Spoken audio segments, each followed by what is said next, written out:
So this indicates that the leveling up agenda focuses mostly on physical infrastructure with the goal of increasing economic growth outside of London in the Southeast.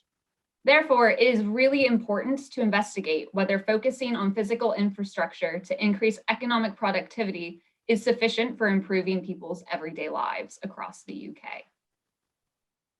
So it's important to measure improvements in people's lives. And one way we measure the quality of someone's life is through well-being.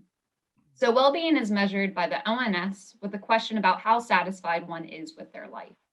So what this chart is showing you is the 100 local authorities with the highest ranked well-being in the UK, where each individual point you see there is its own local authority. So as you can see, they're ranked from 1 to 100, and they have a median rank of 50. So let's see if well-being at the local authority level seems to have a relationship with economic indicators, which the government has put an emphasis on with this leveling up agenda. So this chart shows those exact same 100 local authorities with the highest well-being, but in the second column, we rank them by their GDP per capita. So as you can see, the rankings of these local authorities is incredibly spread out compared to their well-being ranking. And this is showing us that the local authorities with the highest well-being rank do not necessarily mean that they're going to rank high in terms of GDP per capita. The median rank for the well-being is 50, whereas when you rank them by GDP per capita, it's 184. So therefore, only focusing on economic measures as the goal of the leveling up agenda may miss an opportunity to improve people's lives, as well-being seems to be related to aspects other than just economic productivity. So what else could be at play? Well, let's go ahead and see if civil society can play a role in this leveling up agenda. So again, what we do is we plot these same 100 local authorities by their social relationships rank in this third column. So the social relationship score comes from the Onward Social Fabric Index, and it acts as a proxy measure for civil society. So what this measures is different aspects such as the number of charities, volunteering rates, and closeness of relationships in a given local authority. So what we can see is that the well-being rank is more aligned with the social relationships rank than it is with the GDP per capita rank. With the social relationships rank, we have a median rank of 101 versus the median rank of 184 with the GDP per capita. So what does this mean? So this indicates that economic variables should not be the sole goal of the government's leveling up agenda if they want to improve people's lives above and beyond economic indicators. As we see, civil society measures track more closely with well-being, but it's important to ask, are we able to show that civil society should play a role in the leveling up agenda to then increase well-being across the UK? Well, so it's actually quite difficult to accurately estimate the impact of civil society on well-being. When we try to build a more detailed model about what drives well-being, headline findings are that health and employment indicators are very important in predicting the well-being at the local authority level. But what's also interesting is whenever we put indicators for physical infrastructure into the model, we consistently find there's no relationship between levels of physical infrastructure and well-being at a given local authority. But it is very hard to draw firm conclusions about the impact of civil society on well-being, as civil society is interrelated with a lot of variables, which can potentially have multi-directional relationships. So civil society is hard to define, and it's even harder to distill into one numeric value. The more you try to incorporate into a civil society measure, the more interrelated it becomes with other important indicators of well-being. Therefore, attempting to find this causal link between civil society and well-being is difficult, but descriptive analysis shows clues that civil society can play both a direct and indirect role in increasing well-being across the country. So physical infrastructure can absolutely play an important role in the leveling up of the economy across the UK. However, it is a gamble to rely almost entirely on physical infrastructure alone in the Leveling Up initiative, as our initial modeling says that they may be missing out on improving people's lives. The adoption of well-being as an objective for leveling up and as a method of measuring the success of leveling up investments could provide policymakers with evidence that their plans are being grounded in what truly makes a difference to people's lives. Civil society organizations often sit closest to communities and know what is needed in a given area to improve people's lives. So although it is hard to measure, indications are that civil society can be an important contributor to well-being, directly or indirectly, and that a narrow focus on physical infrastructure risks missing out on improving the lives of people across the UK.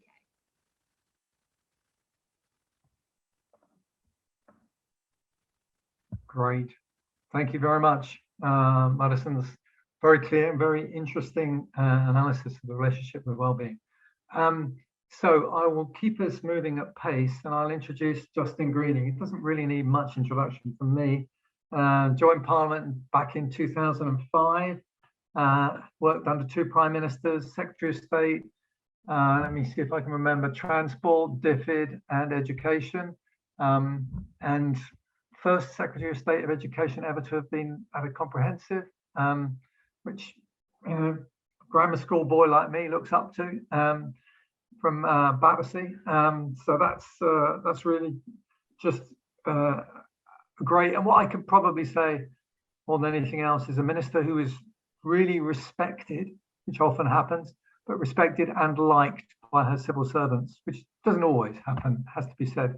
So that's really good. Now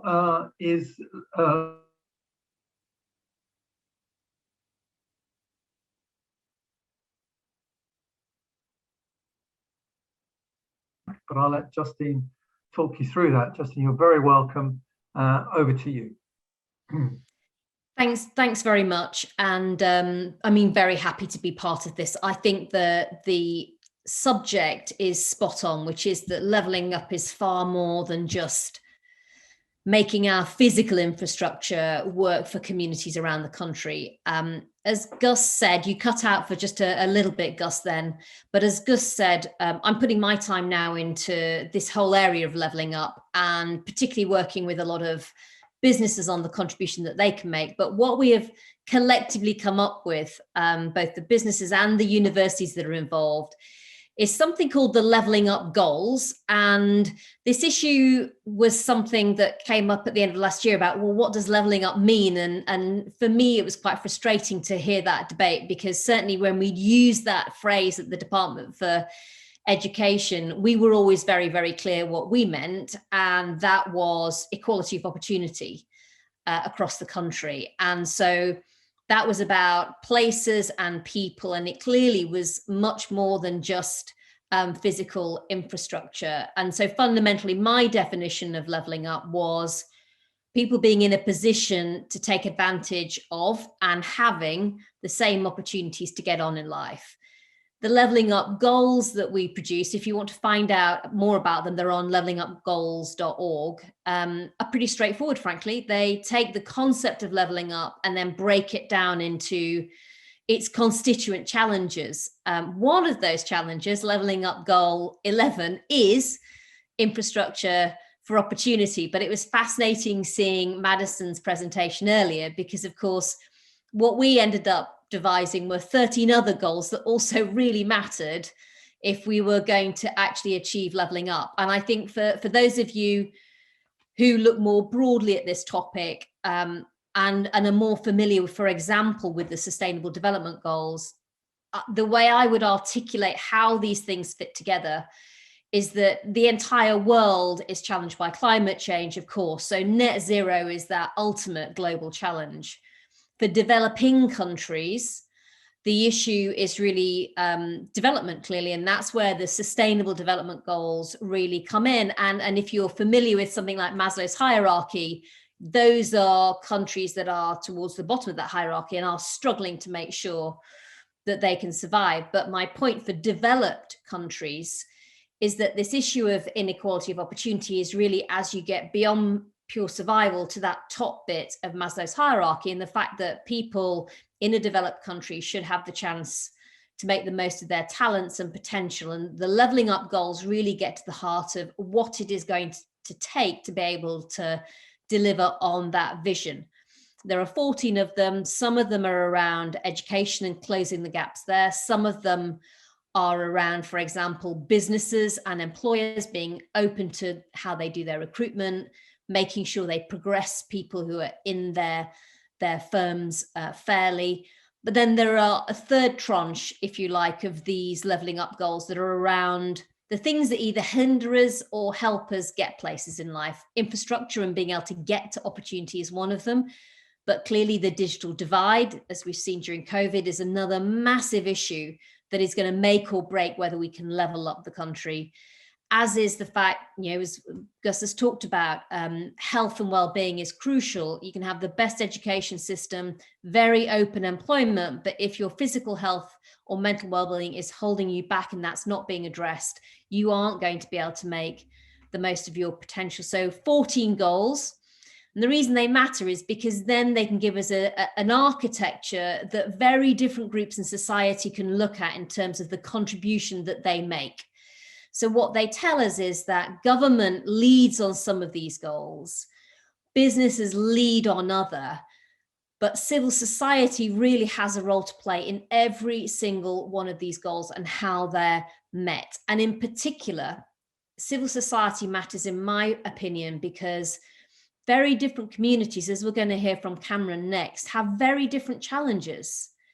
And so, for example, the work that I got going in Bradford around the opportunity area work was all about trying to bring together a public sector, and in that case, the education agenda, marry that up with what was going on with businesses and companies like PwC, but then marrying that up with a much wider community in Bradford that really was ready, willing, and able to run towards, as Kamran's going to set out, helping to improve outcomes for people in that community. And civil society is uniquely placed to not only understand those levelling up priorities locally and the very different ones different places have, but also then to be able to mobilize local people on them and to perhaps, of course, do what it also does, which is to plug those gaps that inevitably are there even after governments with the best of intentions have acted, even after companies have maybe got more strategically involved, which I hope through certainly the wider work that I'm doing, we can now help them do. So there is a huge amount to do on all of this. And I think the architecture, in a sense, for civil society and the public sector, and where the two really relate, is around, of course, the funding that the public sector can provide to really give more resourcing to a civil society network. Is obviously around providing a policy framework that's clear, so that I think civil society knows where it can fit in. And I think it's also around leadership and very clearly setting out the role that civil society can play, but in a sense, the importance of the levelling up agenda and the fact that just as the SDGs show us that governments need to act, businesses need to act, civil society needs to act, if we're going to drive development in developing countries, when it comes to levelling up, it is going to take those three parts of our country, our economics and our businesses, our politicians, but also our communities, to work together if we're going to crack levelling up. And the reason it hasn't ever happened in the past is because actually no one can fix it on their own. This is a complex agenda. And therefore, through the levelling up goals, what we wanted to do was to provide an architecture and a framework so that whoever you were, whether you were a charity, whether you were a volunteer, whether you were a company or a university, whether you were a government, we had a common language to be able to talk to one another and to be able to come together more effectively to work in partnership. So there's a lot of work ahead of us. I think there's a huge amount that we can do working together. I'm really interested to hear what everyone else and Kamran have got to say on this agenda from, a very, very long-term community perspective that Kamran can bring. Thanks very much, Justine. And we will be able to get back to you with lots of questions, I'm sure. Now, Kamran Rashid, the CEO and founder of Bradford Impact Hub, and the founder of the Socially Conscious Company, which talks about youth culture, diversity and inclusion, all really important. I know you're also a non-exec director of the Leeds Local Enterprise Partnership and of Bradford City Trust, which is bidding for the Bradford to be the city of culture in 2025. So very much able to tell us what it's like on the ground, as it were. So Kamran, over to you. Thank you, Gus. And it was really refreshing to hear Justine, because I was actually going to speak about Maslow's hierarchy of needs. And I thought, you know what, it's probably not the right arena for it. So I left it out. And the connection is we've just launched, Justine, for your benefit, a program with PwC yesterday. And one of the reasons we were able to do that with PwC was because of the youth opportunity area and PwC's commitment to Bradford. So it's a good full circle there. So my name's Kamran Rashid. I'm the Chief Executive of Impact Hub Bradford. Impact Hub Bradford is a social innovation organisation, one of 101 hubs across the world, and we're one of 3 in the UK. We're part of 17,000 change makers globally, and we're a small but ambitious organisation leading social innovation here in Bradford District. And kind of before I go on to my talk, I want to just share a little bit about myself. I was born 2 miles just from where I am. I was born and raised in inner city Bradford, and I went to a comprehensive school as well. And in school, I was tipped to be an Oxford or Cambridge graduate. But for whatever reason, my life took a different turn. I started getting into a lot of trouble. I got suspended 10 times and ended up going to 3 high schools. And I became a bit of a problem child. So being that kid who was meant to go to Oxford or Cambridge to kind of barely finishing his A-levels, I still went on to do a degree in youth and community work. I did a master's in politics. And as Gus mentioned previously, now I'm a NED director of the LEP and a founding board director of City of Culture 2025, Bradford's ambition to become a City of Culture in 2025. Now, the reason I share that with you is how did I go from being that kid who was naughty and struggling in school and not achieving to going on to do what I do? And I'm proud to say in the job I do, I enjoy it and I feel like I've made a success for myself. But I did that because at that time, in them turbulent years of my life as a young person, there were a number of organizations who would be deemed to be in the civil society space, youth organizations, both local and national, that engaged me, supported me, built my confidence, and let me go on to achieve what I achieved. And that's an important point, one which I'll return to later on. So I just want to talk about 3 things. One, a little bit about Bradford's context and what levelling up means to Bradford, the role of civil society here in Bradford, and what policies I think could make a difference to Bradford in regards to levelling up. So if I was to ask people listening in today, what's your perception of Bradford? My assumption would be that most people would have a negative thought, or the most positive thing they would say is, oh, they do a great curry. Now, Bradford does do a great curry, but we're a lot more than that. And there's a couple of things that you may not know, which I would like to share. So in 2017, Barclays said that Bradford is the best place to start a small business. In PwC's recent Growth Index report, they said Bradford is one of the most entrepreneurial cities in the UK. Bradford University has just been voted #1 in the country for social mobility and has one of the top 10 MBAs in Europe. We have the most diverse literature festival anywhere in the UK, Bradford Literature Festival, run by the great Saima Aslam. And Make UK just voted one of our manufacturers, Produmax, Mandy, who's also a fellow board member on the LEP with me, Manufacturer of the Year. And we are one of 3 impact hubs here in the UK. So Bradford is a city that's on the rise.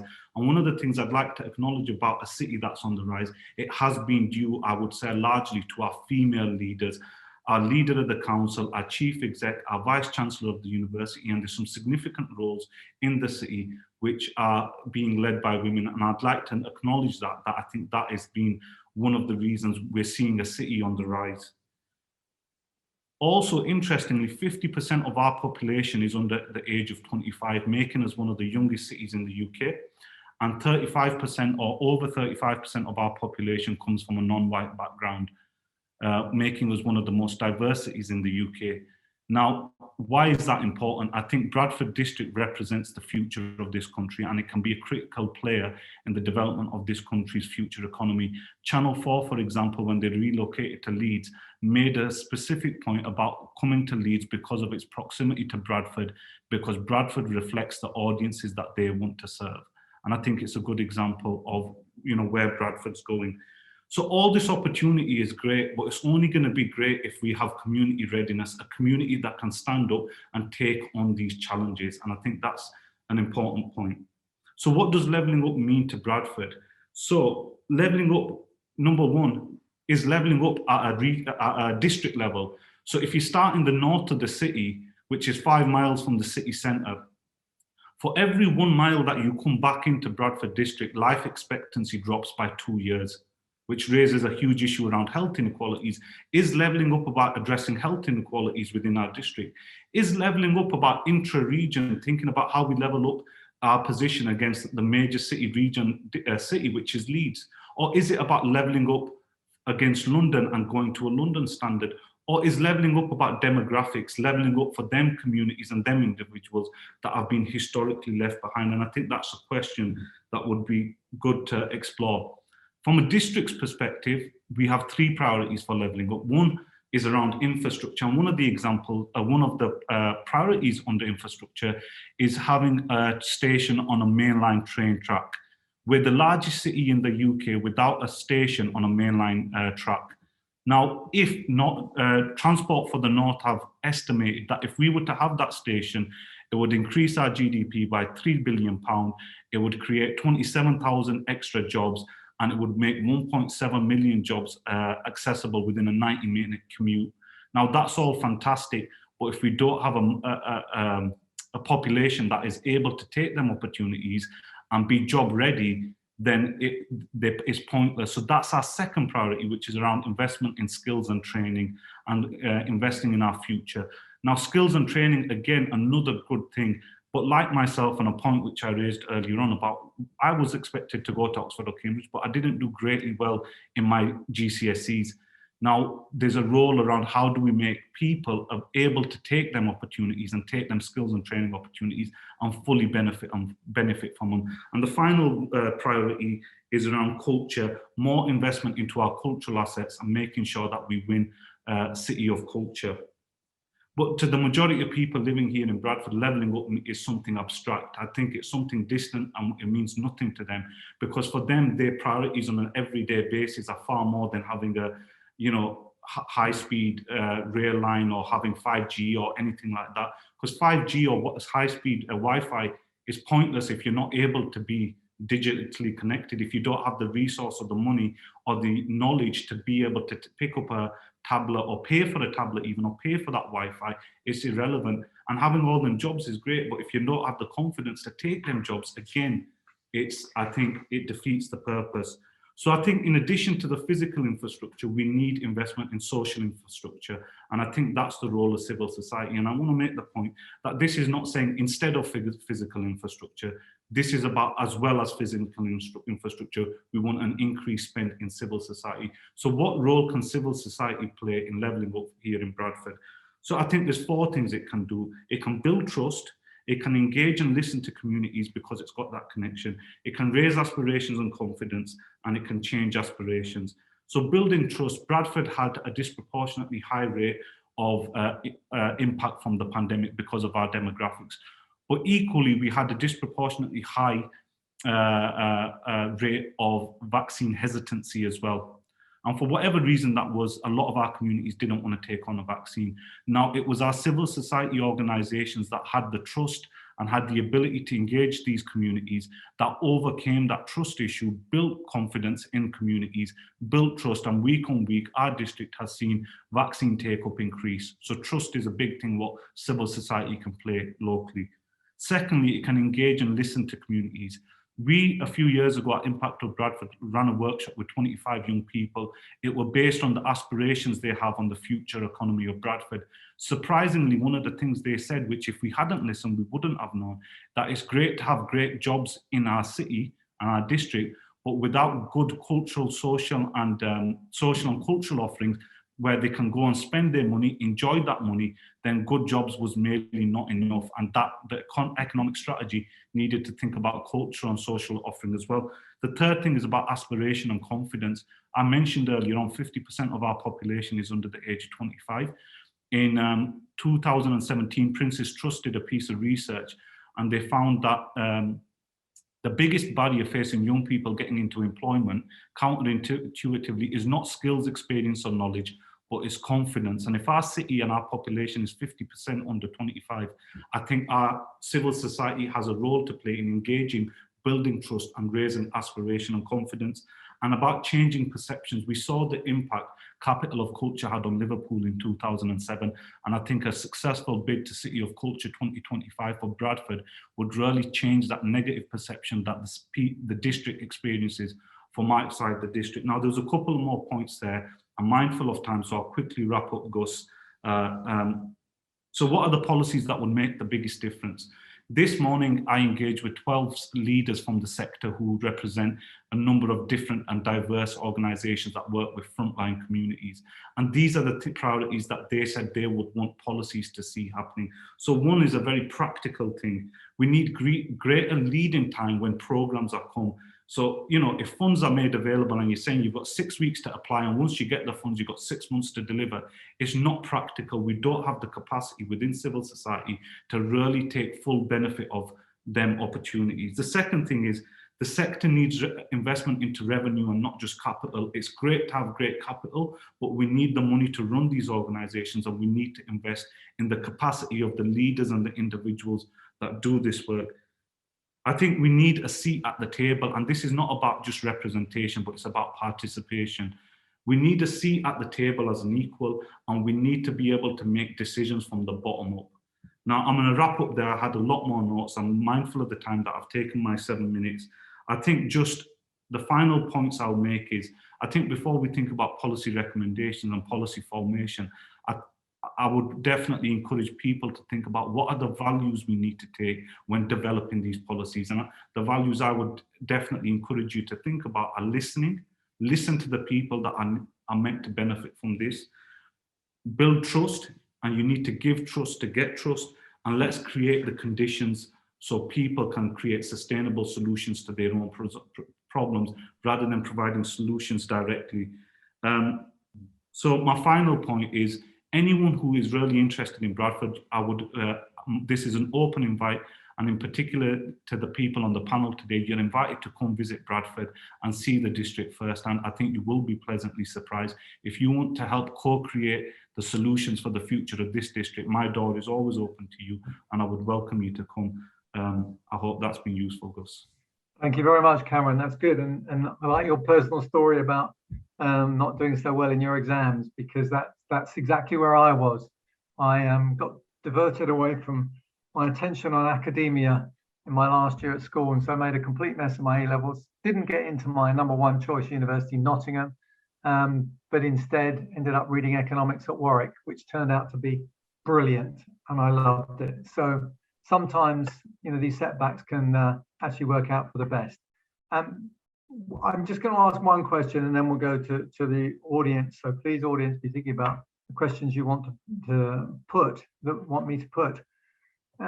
Justine, the government so far, I mean, when we analyse, and Madison may have the exact numbers, when we analyse the commitments they've made so far, I think it's something like 90% of the money in Levelling Up is on physical infrastructure. And it's very, very biased towards roads and the like. If there was something about social capital, you know, if you were there back as Secretary of State and you were kind of, what were the things you would really like government to prioritise as part of helping the communities through the process that you and Kamran have described? I mean, maybe I can give almost more of a macro view of the bits that I think need to be fixed within government. One is having a clear sense of the value driven by social investment, if I can call it that. So, for example, within the Treasury, as you'll know, Gus, there is lots of great modelling around the value of High Speed 2 or any other road or rail investment. And of course, it goes on the government balance sheet and doesn't score, if you like, against the government P&L, if I can put it like that, the deficit. The challenge, I think, for government is that education spend, health spend, a lot of this other spend absolutely does go through the government P&L, does score against the deficit. And so the constant pressures of Treasury to try and get the books to add up mean that they're always probably more likely to put £1 into capital than they maybe are into investing in a person. And the challenge with levelling up is you need to do both if you're really going to have the maximum, value for money. And Kamran highlighted the issue of infrastructure. Interestingly, not a million miles from you, Kamran, Doncaster, just down the road, has got a very fast rail link to London. And in a sense, they prove that that's probably necessary, but not sufficient for Doncaster really to be the kind of place where there are better opportunities and people can take advantage of them. I think maybe the final point for me to make is early intervention and a long-term all of this from government is absolutely crucial. If you are going to invest, for example, in pupil referral units in early years, that investment takes years to pay back, frankly. You may not see it in relation to reduced MOJ spend, Ministry of Justice spend for 10, 15, 20 years, but it surely is probably one of the most powerful value for money spends that you can do to keep people's lives on track. And yet actually year after year, the system in a sense is set up in a way that tends to look at short-term issues because of course governments want to be able to deliver in the short term, that they're often in office over the course of a parliament. We have to find ways to overcome this if we know that there are flaws, if you like, of a democratic system. Otherwise, it's going to be a system that doesn't deliver levelling up. And one of the questions on the chat was around, whether this is a rational approach, that I've set out, when actually politics is very much driven by, emotions and the need to build coalitions. Well, actually, this is the only thing in Parliament that I've ever come across levelling up that everybody agrees with. And certainly the MPs who have got involved with our levelling up goals work are Labour, Conservative, SNP, Plaid Cymru. It literally is the one thing I think that people in Britain do buy into. They might have debates about how to do it, but I think probably other than climate change, this may be the one area that there is consensus that we need change on. And therefore, I think it does give us the ability to take a longer term generational perspective on investment. But that does need to be in relation to social investment and the role of civil society alongside that as well. Thanks, Justine. The other, looking at the other questions that are coming up, a lot of them are about saying, okay, so civil society needs to play its role. Government puts out general consultation documents, but what's the best way for them to interact? Particularly, you're a charity, let's say, or a business that wants to think about how to have a social impact. How do you interact with local authorities and government in the best way? What's the best route in for them? How do they access those funds? How do they access the ears of politicians to have an impact? Kamran, do you want to start, and then I'll ask Justine? I think it has to be a long-term thing. To think that you're going to build a relationship or do something straight away is impossible. And I think it's going back to the values. What are the values that we're going to build these relationships on? I think most of us think about these relationships and we think, what are the terms of reference? What's the governance that's going to structure this and manage this kind of relationship between public, private and civil society players? But what are the dynamics as well? So we think about mechanics and the way we work and operate together. But what are the dynamics? How do we create the dynamics where people feel trust, they feel listened to? And I think it has to be long term. If, for me, one of the things I say is that if we can get the private sector, the public sector and civil society to believe that the sum is greater than its parts, that if we work together, we are all equally better off rather than one sector being disproportionately better off. I think if we understand that, it makes collaboration a bit more easy. And I think we have to value and take time and put investment into collaborative approaches and how we develop collaborative practices as well. I don't know if that answers the question, Gus, but I think for me, it's about a long-term thing. It can't be like we're going to do this and we want change within 6 months. Someone once described to me this kind of change is you have a speedboat which can change direction very quickly, and then you have a steamliner that takes time, but the steamliner carries more people. And I think for us, it has to be a long-term ambition. Thanks. Justine, do you want to add to that? It is about values and partnerships. And, I think the challenge is often policymakers want, hard policy and incentives here or spending there. And actually, fundamentally, I think the Bradford example is a brilliant one of where actually it's the people that have really made things like that opportunity area succeed. It's people like Shirley Congdon, who's VC at the Bradford University. PwC ended up opening an office in Bradford because they could see how much underemployed talent there was in the city. And that's like a classic economic mechanism in a sense. There was the talent, it wasn't being used, and they saw a chance to open an office that could utilize it. But they had to learn how to work with the local community, and if you like, how to fit in with what was already there. And I think too often in policy making, there's a sense of a one size fits all and that Whitehall knows best. And actually the reality is it doesn't. But I also think that the reality is devolution also isn't all the answer, because actually you have to have responsibility right the way through from the top down to local communities. If you're really going to get change, you can't just have either national government wash its hands and say, well, we've given you the money, we've given you the power, now get on with it. Actually, there needs to be a collective ownership, I think, of what the priorities are and getting there if we're really going to make a difference. And then with businesses, the final part of this, I think businesses can make a massive and actually quite quick difference if they really want to. If they have the same values and interests, a lot of people are talking about company purpose and ESG and where that fits in. The reality is, for some companies that may be a tech company, the digital agenda is absolutely at the heart of what they're about. They have a huge amount to play in terms of closing the digital divide. And for other businesses, they'd be much more focused perhaps on health for various reasons. If you're PwC, you may well be able to do a huge amount on closing the enterprise gap and, working with young people to set up companies.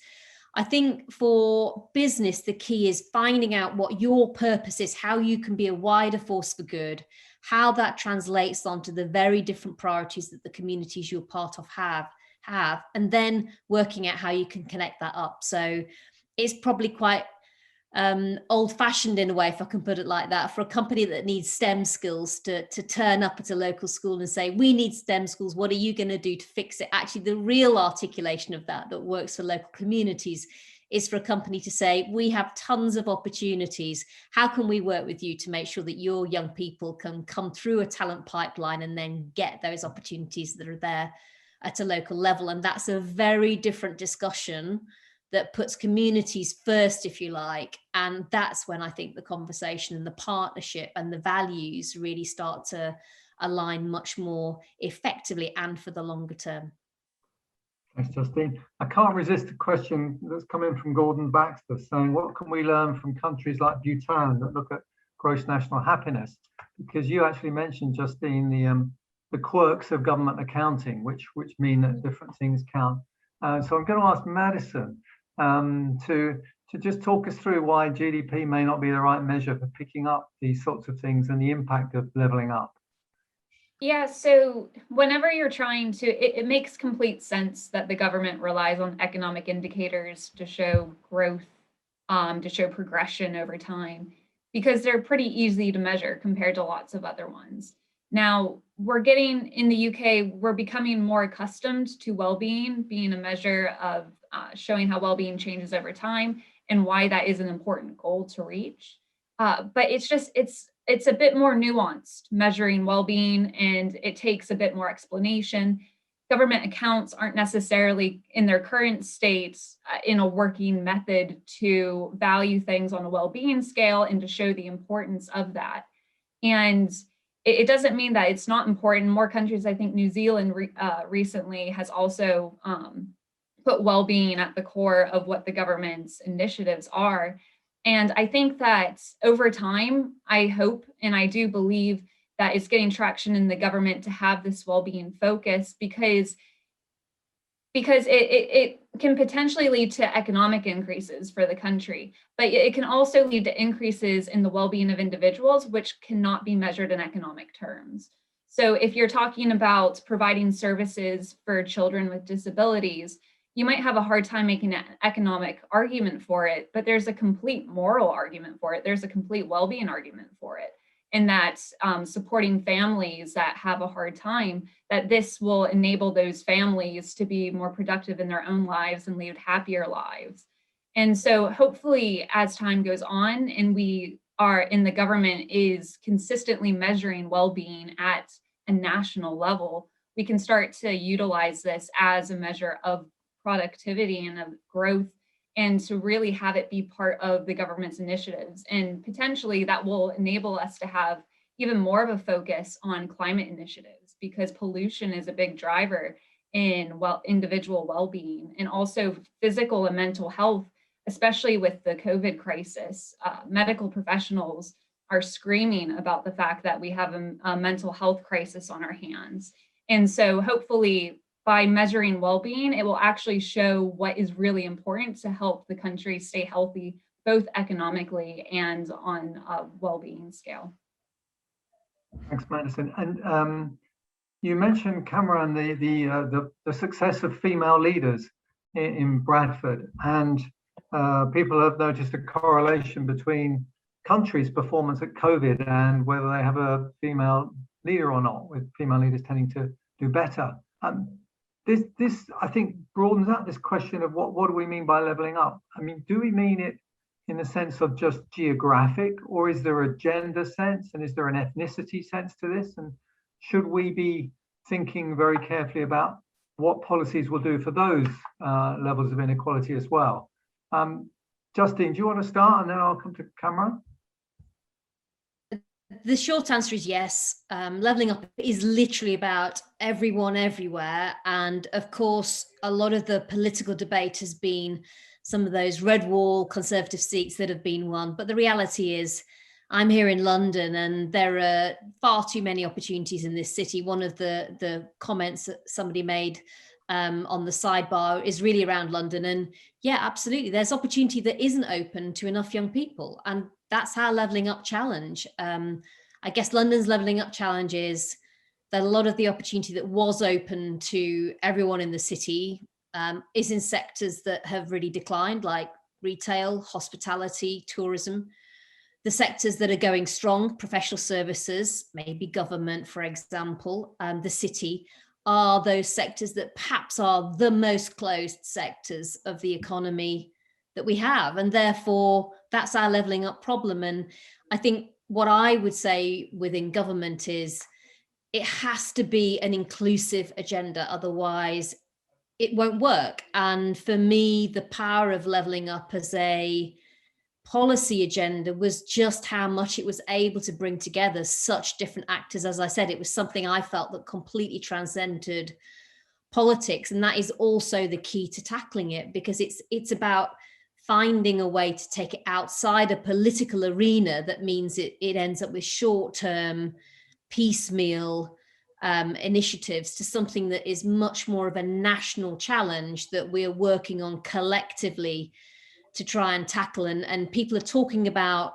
now being, a beverage moment. And I think it's right that, this is definitely a moment where we have to rebuild Britain, and we're deciding what kind of a country we want. I feel that after the Second World War, there was a generation that very much looked at the downsides of life and how you could manage them. We end up with a welfare state, we end up with an NHS. But what they didn't manage to nail was how we can assure an upside to life, whoever you are. And in a sense, maybe historically, that's our challenge now as a generation. How can we be this generation after COVID that does start to guarantee opportunity much more systematically for people, whoever they are, wherever they are, and is able to confront what is a complex policy challenge and question, but one that really I think is at the heart of whether or not we can be successful as a country in the future. We have to address this because it's at the heart of so much of, I think, what has driven wedges between different communities within the country. So we've got to get to grips with it, but we can. The good news is we can, and there's a huge amount of goodwill out there to do so. It's just about mobilizing, coordinating it, and then, where necessary, resourcing it. Although if you could spend your way out of this problem, I'm sure governments you've been, involved with Gus would have done that a long, long time ago, and it's more complicated than that. Over to you. Yes, it is harder. Yes, Kamran. Anything you want to add to that? Yeah, there's a couple of points. I think the point Justine just made as well around, after the World War, it was that negative, framing it against negative. And I think going forward, whatever we do should be framed in a positive light, an asset base, the potential in our communities, the opportunity in communities. I think Bradford has had this kind of culture of fetishizing deprivation. It's deprivation that's brought investment in. It's deprivation that's secured us funding. Being high on the indices of multiple deprivation has brought money in. And I think we need to reframe that. We need to think about opportunity, potential, and take an asset-backed approach to development so people can be happier and more positive rather than just being in that cycle of doom and gloom. I think, you said, because you made the point about female leaders and how countries with female prime ministers and presidents have fared better. So I don't think male leadership should be replaced by female leadership. But it's the point I made earlier on. This should be. I think we should get into a culture of, as well as, not just instead of. This is not instead of men, it should be women, or instead of the North, instead of the South, it should be the North. It should be as well as the South, it should be the North. As well as men, it should be women. As well as white, middle class men, it should be, every other community, as well as, not an instead of.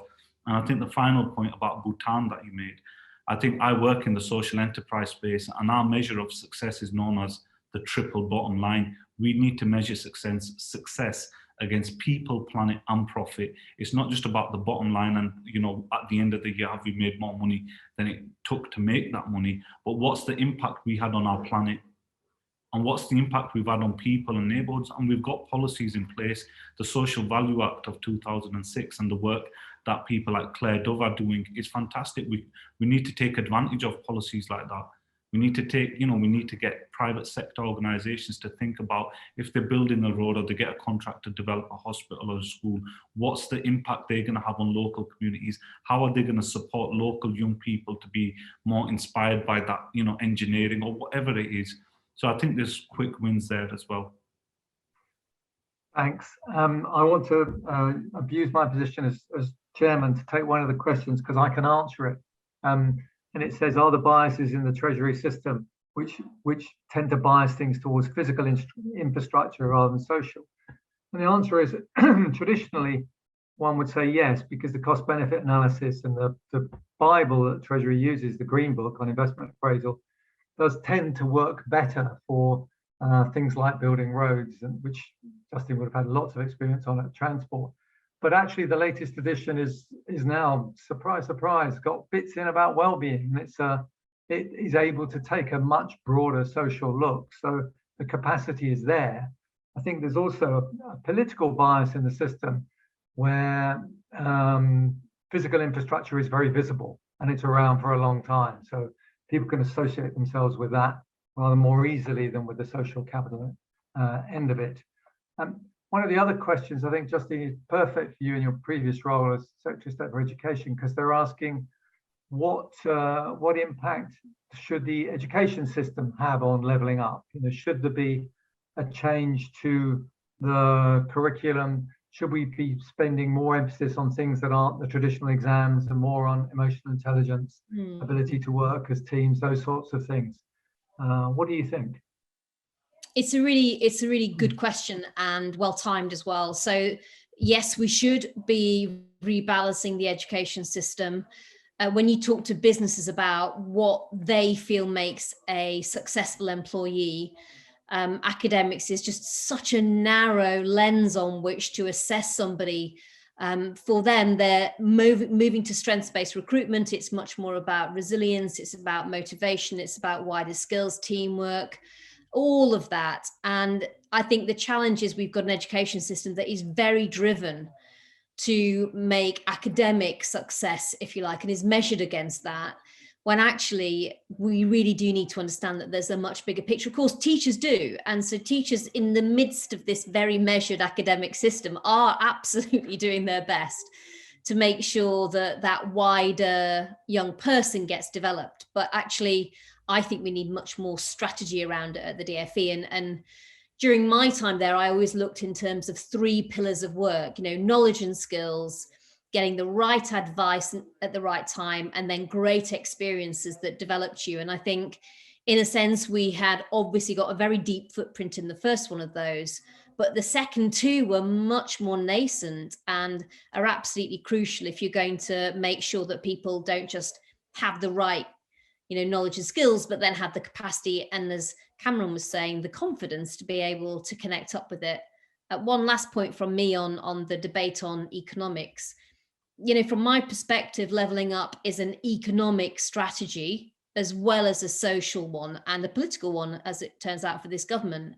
We're not going to be able to pay the bills that we've incurred through COVID unless we structurally change Britain to be one where everybody really can have a better chance of reaching their potential and contribute. That is the way out of, if you like, the financial challenges that COVID has left us. We'll have more people creating more businesses, we'll have higher skills and higher productivity. It directly translates through into the numbers.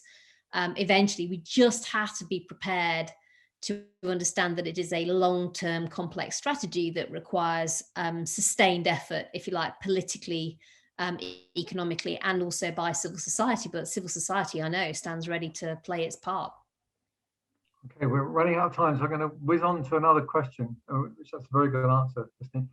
Question is from Sam Windett. How can we work together to ensure social infrastructure is reflected in government work on the Shared Prosperity Fund coming next year? Kamran, do you have a view on that? No. Okay. Justine, the Shared Prosperity Fund, is that something you've been involved in? Or? I think I sort of have some recollection of how it was being pulled together post-Brexit. I think the key to this is just having a balanced assessment on the gaps you need to close in different places to drive levelling up. And some of them will be physical capital, as Kamran says, but others will be more around social capital. And we should remember also that when it comes to civil society, often the places that maybe need civil society to be the most activist are the ones that maybe have less civil society in place, less structure for civil society, and maybe less funding locally and donations to run through it. And so, there's definitely a piece of this that is about systemic change and the fact that advantage accumulates and so does disadvantage. And so it's breaking those systems and seeing it as a whole that is the key to success. Kamran, do you want to? No? Fine. Okay. Lastly, if there's time, because we are running out of time here, this is from Louise Jarvis. How do we move civil society from playing a role to taking the lead? Kamran, do you want to give a go at that? It's a hard question. It's $1 million question. I'd be making stuff up if I was to say I've got an answer for that right here. Yeah. Justine, I mean, taking it more broadly, I mean, this question of partnership and all the rest of it, to what extent do you think civil society should sit back and say the universities, businesses, we're partners in this, or should they see themselves as leaders, explaining, what government should be trying to do? I think it needs everyone around the table, and that all sounds, motherhood and apple pie, but I'm afraid it's true. And until we can have collective ownership and understanding of priorities at a local level that everyone buys into, then you are going to have different groups pulling in different directions. And one of the reasons I felt, for example, the work we were doing in Bradford had a good chance of working was because, there were some debates about what the priorities were, and we made sure that the debates were had and the conclusion was reached that everybody could buy into. And I think that's where civil society, it's maybe less about leadership, but it does come down to partnership. And I think leadership can come from civil society in the form of people like Kamran, who can be incredible advocates for their communities in a way that genuinely does get cut through and change views, and in time, obviously on the back of that, then does change investment. So, in our own way, we can all be leaders, and the businesses that I've seen, for example, doing best on leveling up are the ones where leaders were throughout the organization and everybody saw themselves as effectively being a leader in terms of the decisions they took, how they behaved, how they conducted themselves, and the fact that they had a role to play in, if you like, what the business is doing as an overall mission. And government's no different, but civil society is obviously a crucial part of it, and government should have an open door to engage. Well, Kamran, yeah, you want to come in? Yeah, I think it's, for me, it's not about civil society taking a lead. I think it's about civil society having an equal say as the state and the market, and being an equal partner and co-leading. I think it's about collaboration over competition. I think it's about partnership working, recognizing each individual part's strengths and working to each strengths, but kind of contributing to the collective vision. What is the vision that we're trying to work towards? No individual actor can say that they can provide all the solutions. So I don't think civil society needs to lead. I think we need real investment in civil society to be recognized and respected as an equal partner, understanding that they might not contribute what the public sector and the private sector contributes. We contribute something different, but what we contribute is as equally as valuable. Without a healthy workforce, the private sector is not going to have healthy staff, and we provide mental health and well-being. We support women and men who have been through domestic abuse. We support communities that are not digitally connected. We support people to have food on the table. We do that stuff, and without them having that basic stuff, going back to Maslow, then working up that ladder and trying to be, net positive contributors for our economy is irrelevant. So I think we want to co-lead. We want to be seen as equals. I think civil society needs a seat at the table as active participants, not as just representatives. We need further investment in our sector, in our capacity and our leadership. And I think, it's time, Gus, so I'll speak back. No, that's very good. It's a great note to finish on. Just for me to say a big thank you to Justine and Kamran and Madison for their contributions. Just to remind everyone here, this webinar has been recorded and will be available on the Pro Bono Economics website and the Law Family Commission on Civil Society websites, where we're trying to explore all of these areas. Thank you for your questions. And if you want to keep in touch with this debate, please sign up to the Pro Bono Economics newsletters, and that will help you stay in touch with all of this. I know we'll try and get back to some others on some of the interesting questions we just haven't had time to get through. But this shows how much interest has been generated by our speakers today. So thank you all very much, and go out and enjoy the sunshine. And Kamran, we look forward to visiting you in Bradford, and I'm hoping there may be occasions in Wimbledon where we may meet up as well in the near future. So, Justine, thank you very much, everyone, and have a lovely day. All the very best.